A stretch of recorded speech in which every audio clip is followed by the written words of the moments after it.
Oh my goodness, it is so cold.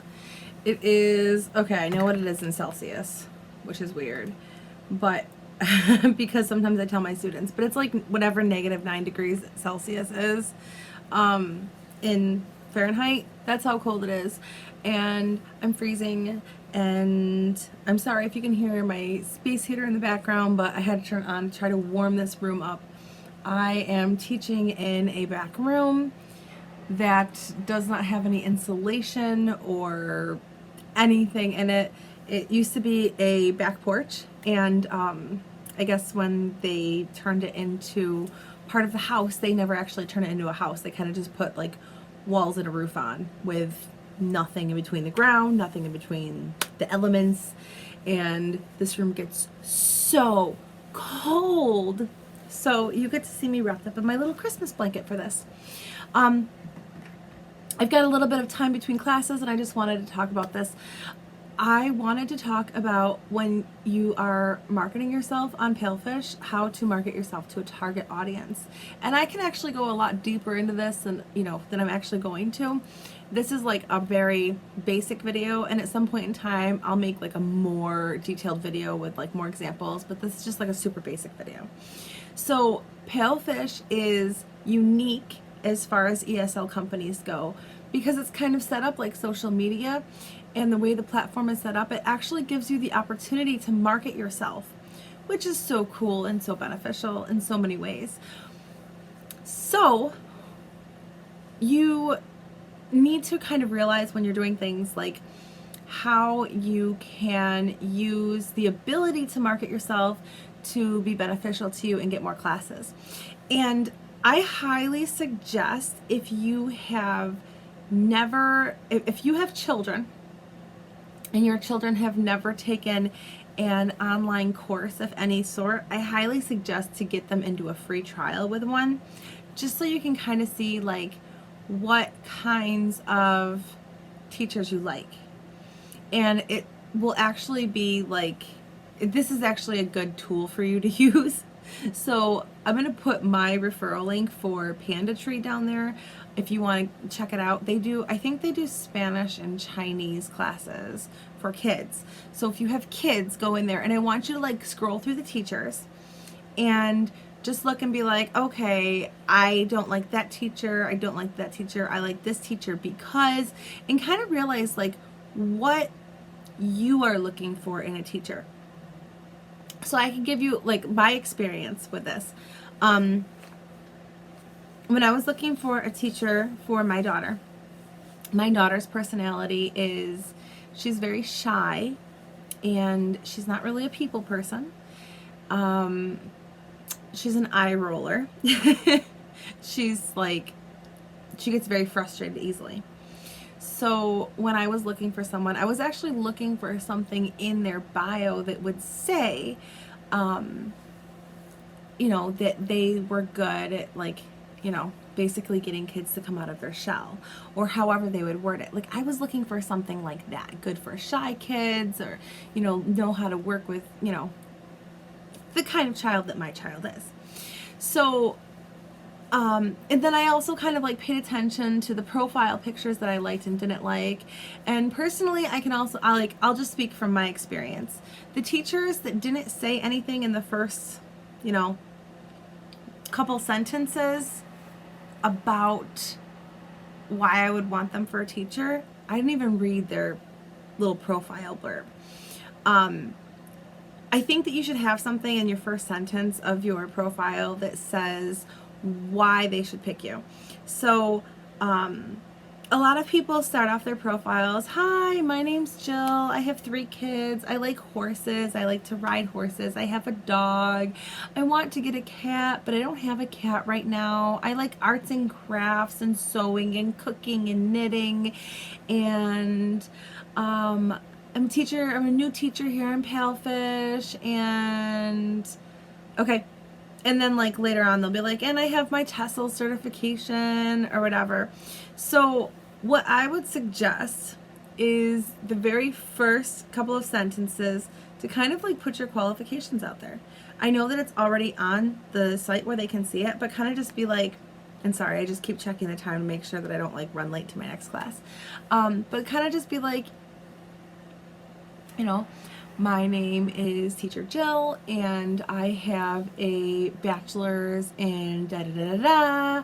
I am currently going for my master's degree in da da da da da. Like, that's just me, you know. I've been working with children for this many years, and then the other thing that I highly encourage you to do is to write something in your profile bio that tells you what they can expect with a class. You know, what can they expect out of class with you? Because that's going to help you attract the students you're going to work best with. So I always, like, I say in mine something like, I'm a highly, like, what can you expect from me? A highly energetic teacher who differentiates. Like, two students can take the exact same class with me and they can be the exact same level. They can be best friends, and they're going to get a different experience because I'm going to tailor it to each student that I teach. That's one of my strengths, is differentiating and building those relationships with the students so that I can make the class really tailored to like what they need and what they will enjoy. If you use a lot of TPR, if you're a more relaxed teacher, different students need different things. So that's something that you should really like just kind of take into consideration. And I really do suggest having your kid take a free trial somewhere. Because if you can do that, you can see different teaching skills by watching another teacher in action. You can see what your child responds well to and what they don't. You can see what kind of teachers really caught your eye when you were choosing your teacher. You can see how you feel about the schedule. I mean, it just gives you the perspective of what it's like to be in the parents' shoes, which is really, really cool. And then the other thing that I wanted to just like briefly touch on as far as your target market, when you do your lives. Now, this is the disconnect that I've seen in so many teachers. So they're teaching the official kids course and they're not doing free talk, or maybe they're doing free talk, but that's not really what they're here for. That's kind of like a filler. So their main focus is the official kids course, but then they go and they do their lives and they're targeting their lives to adults. So you might have like, okay, I'm going to talk to you about the cultures and the traditions of paying taxes. Try to pick the most boring topic I could, because I'm not trying to call anybody out here if somebody watches a video and like, you know, it was one that you used. I'm sure God, I hope nobody's done taxes recently. I mean, like, I hope you do your taxes, but that's a really boring topic to talk about, right? But like, my point here is that is like really geared towards adults, something that is geared towards adults, like finding a job, doing an interview, anything like that, is not really going to reach your target market. So I would suggest when you do your lives, again, look at it from a parent's perspective and try to look at it from the kid's perspective too. What lives would your children be interested in watching? What do your kids watch on YouTube? What do you like? And those are two very different things usually. What you like your kids to watch on YouTube and what the kids like to watch on YouTube. They're usually two very different things. At least they are in my house. My kids will sit there all day and watch somebody playing with toys. You want to do something like that, more power to you. Try out whatever you want to, but what I'm just saying is that you should really gear your lives towards the age of the student that you would like to teach. So if you would like to teach a 4-year-old, then make sure that your classes are very animated and you're using a lot of TPR and you're using props and it's fun. If you are reading from a book, so you're going to hear different things from different mentors that have had different experiences with people that we've mentored as far as book reading goes. I am personally one of the mentors that I think that book reading can be great. Other mentors don't suggest to do that. The reason that they don't suggest to do that is because it's really hard to read a book and have it be entertaining. Like sometimes a lot of people they'll read the books and it will be like a really, really, really, really boring book reading. And they'll have the book, I got a book somewhere. They'll have the book and they'll be like, okay, today we're going to read a book called Snowmen at Christmas. Oh, see that? Snowmen at Christmas. Okay. So that's something that people will do. I would suggest to take a picture of this and upload it into your thing so you're hands free and you can draw on the screen. It could be like Snowmen at Christmas. Bring props in. So when you're reading the Snowmen at Christmas book, you have like a snowman hat or a Santa hat, a Christmas hat. You have something that kind of goes along with the book, props that go along with the book. Okay? See what I'm saying? And then you're going to read it more energetic. So, one Christmas Eve, I made a snowman, very fat and jolly. Okay. One Christmas Eve, I made a snowman, very fat and jolly.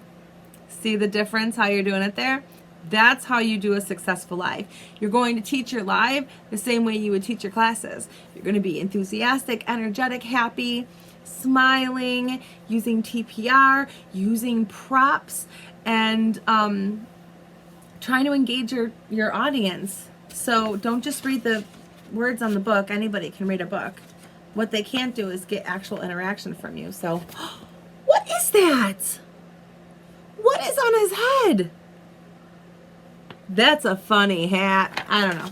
Like, you get what I'm saying? Like, kind of just like pull things out from the book that isn't actually written in the book. You know, like you're actually reading to your own kid. You got to remember, these are actual kids. Treat them like actual kids, right? Okay. And then the other thing that I wanted to mention is when you do your lives, make sure that you're not sitting there for the first couple of minutes waiting for people to come in. It doesn't matter if anyone shows up. They can always show up and watch it later. So a lot of times people will sit there and they'll be like, okay, I'm just going to wait here. I'm just going to wait for some people to show up. Oh, hi, one person's there. Hi. Okay, I'm just going to wait for more people. Wait, that one person isn't good enough for you? It doesn't matter if there's 0 people in there. You do it. Because now put yourself in the sales positions, or the sales team's position, okay?